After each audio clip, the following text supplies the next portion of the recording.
This video is brought to you by Squarespace. From custom domains to beautiful websites using their easily customizable templates that you can have up and running in minutes, e-commerce, email and email marketing, SEO, analytics, and scheduling, Squarespace does it all and has done it for us for the last 6 years. If you are a small to mid-sized business in any industry, Squarespace is the place to go for all of your website needs.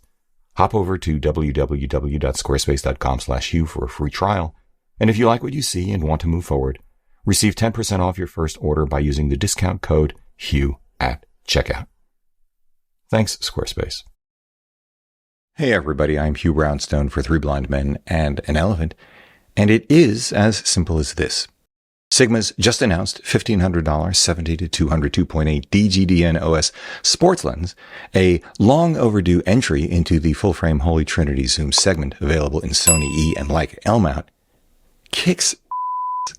Now, within the Sony ecosystem, this image-stabilized linear autofocus motor-equipped lens offers the image quality, autofocus performance, speed, build quality, and as best I could tell, weather resistance of Sony's own pinnacle 70-200 2.8 G Master Mark II, which we own for our A7R5 and A7CR at just about half the price, with image quality like this.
The trade-offs when looking at alternatives within the Sony E-mount ecosystem? Well, the Sigma is actually surprisingly close in size. It's about 11% larger, but it's 29% heavier than the G Master. This is not inconsequential for what we do as street photographers. And because it is not a Sony lens, it is gated to a lower frame rate when shooting bursts. Although, this is not an issue for us. Focus breathing? Phenomenal. I'd say it is an absolute match, lens alone, for Sony's 70-200 2.8 G Master Mark II with breathing compensation on our A7R5 set to on. I didn't expect that. I didn't test for lens flare or ghosting because these are outside of our typical use cases. Ditto Sunstars. But I didn't test the Sony for these things either before we bought it and love it. On the other hand, the Sigma doesn't have quite as many buttons as the Sony, but both have more than enough to annoy me. And the Sigma does have a switch for the aperture ring to be made clickless.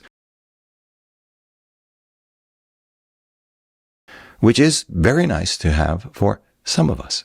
But my take on the whole clickless aperture ring focus breathing thing, I'd rather just pony up for a Sony FX6 rental because A, the need for us to change aperture while filming is far too rare an occurrence to matter for what we do. B, Claudia and I are a two-person team, but only Claudia is behind the camera, and rigging the camera for manual aperture changing is too much futzing. C, and here's the point, I'd rather use an electronic variable neutral density filter to maintain a constant depth of field and ISO while managing our exposure anyway. And D, the FX6 is equipped with Sony's focus breathing control, and that only works with certain Sony lenses.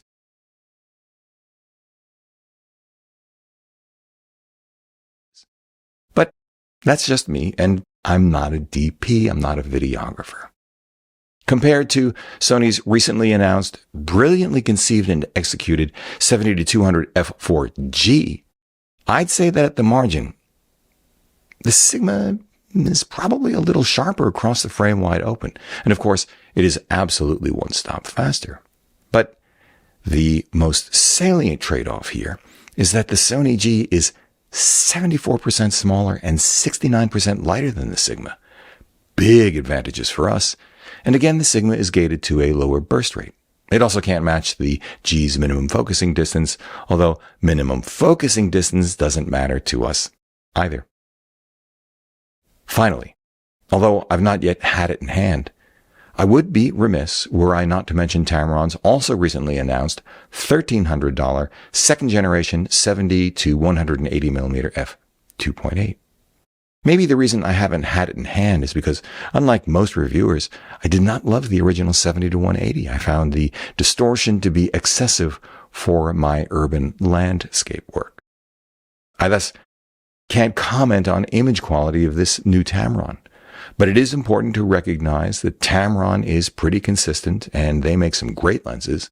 And if the Tamron is neither as small nor light as the Sony f4G, it is a full stop faster, 30% smaller and 18% lighter than the G Master Mark II, even smaller and lighter compared to the Sigma, and at $1,300, 13% less expensive than the Sigma. But with all of this said, again, for Sony shooters, I'd put it like this.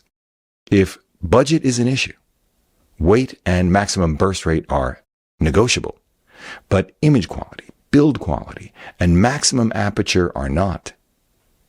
Really, I think the Sigma is a no-brainer.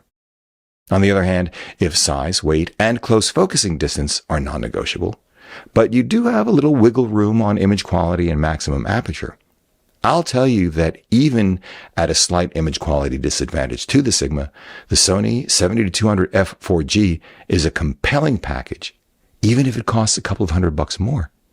And I'd steer you in that direction. This plain Jane G is one heck of a lens.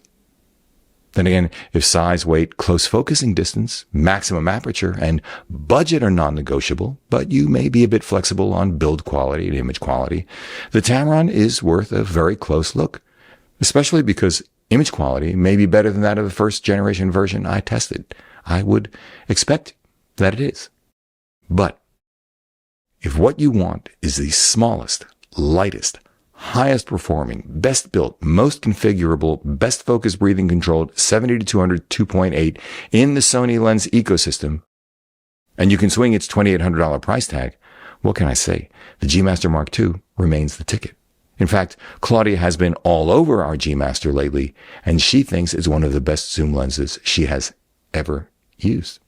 But the Sigma is also available in L-mount, so let's go there now. Within the L-mount Alliance ecosystem, the Sigma is again a no-brainer in my book, but the range of options and trade-offs are quite different and a bit more limited.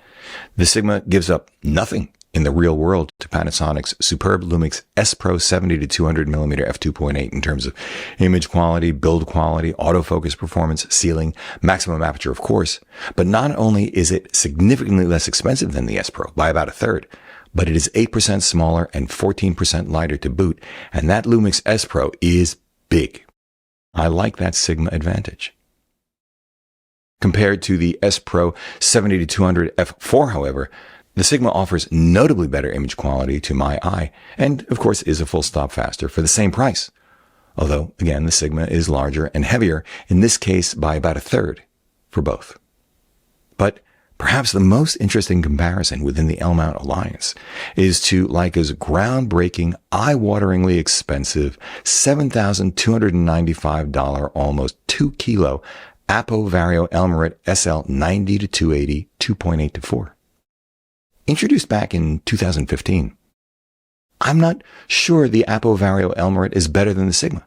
I haven't had the APO in hand for years, but I do recall that the APO was too big and heavy for me to carry around on the streets for more than a couple of hours, even in a backpack. Today, 8 years later, if I know I'll need more than a 200mm full-frame field of view, I just may take the 26-megapixel micro four thirds Lumix G9 II with Leica's DG Vario Elmar 100-400 f4 to 6.3, a full-frame field of view shallowest depth of field equivalent of 200 to 800 millimeters f8 to 12.6. I might make that my go-to. And that's before even considering their 2x teleconverter. I mean, how can you argue with this?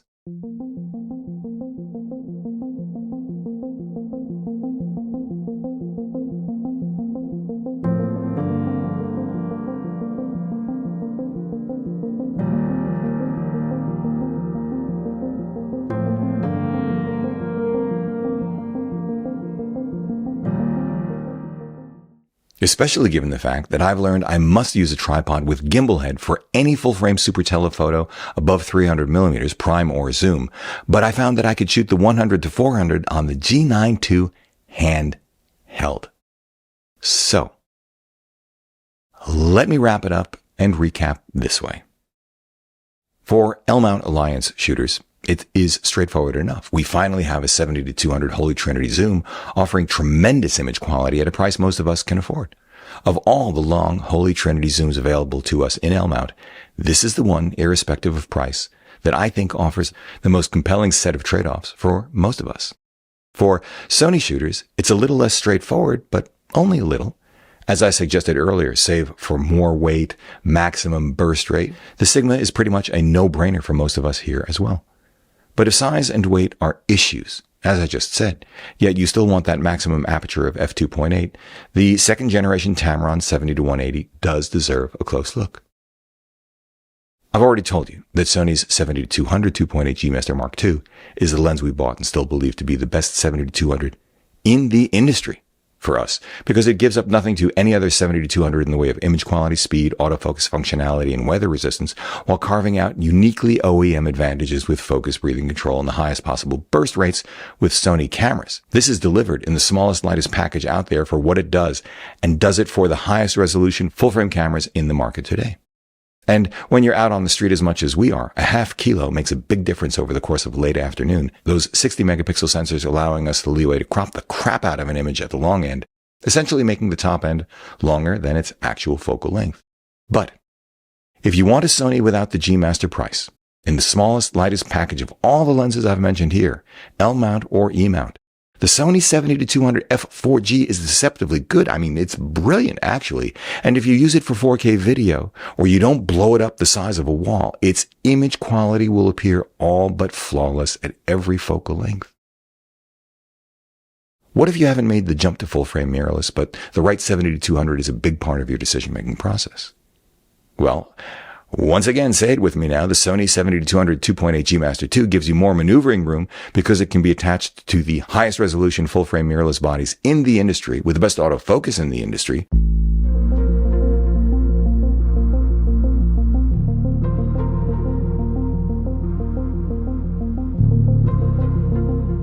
And for the moment, there simply is no answer from the L-mount alliance or anybody else. What about Nikon and Canon, you wonder? Well, they do make excellent 70-200 2.8s, although both come with 9 aperture blades versus the Sigma's 11, if that matters to you. And between the two big players, we are partial to Nikon. To be fair, however, Canon's party trick is that their RF 70-200 2.8 is far smaller in the bag because of its external zoom mechanism. That is to say, stowed in its closed position, it's about 23% smaller than the Sigma, and at just over a kilo, 1.07 kilos to be precise, it is just about 20% lighter than the Sigma, almost as light as the Sony G Master II. The Nikkor Z, on the other hand, is within spitting distance of the Sigma in terms of size and weight, but it is optically brilliant as well. Yet, with this said, my take is that no company's offering matches the value of this new Sigma, and fortified by the comparisons I've already made for alternatives in the 2 months for which it is available, shipping actually December 7th or thereabouts, I'd say Sigma's 70-200 2.8 DGD-N OS Sports is the best bang for the buck long holy trinity zoom in the market today across all brands. Now, all we need in the L-mount alliance is a high-resolution body with the autofocus performance this Sigma deserves. SL3, anyone? S1R Mark II? This video is brought to you by Squarespace. From custom domains to beautiful websites using their easily customizable templates that you can have up and running in minutes, e-commerce, email and email marketing, SEO, analytics, and scheduling, Squarespace does it all and has done it for us for the last 6 years. If you are a small to mid-sized business in any industry, Squarespace is the place to go for all of your website needs. Hop over to www.squarespace.com/Hugh for a free trial. And if you like what you see and want to move forward, receive 10% off your first order by using the discount code Hugh at checkout. Thanks, Squarespace. If you like what you've seen here today, please give a thumbs up, subscribe to the channel, join the conversation in the comment section below because this is an exceptional audience. If you'd like help with a portfolio review, gear selection, finding or honing your artistic voice, sign up for a one-on-one mentoring video call via Zoom at 3bmep.com/booking. Finally, please consider supporting our work by using the no-cost Hugh affiliate links down below, sending us coffee money via PayPal, or most especially, joining us on Patreon, links down below as well. However you choose to support us, as always, we thank you for it.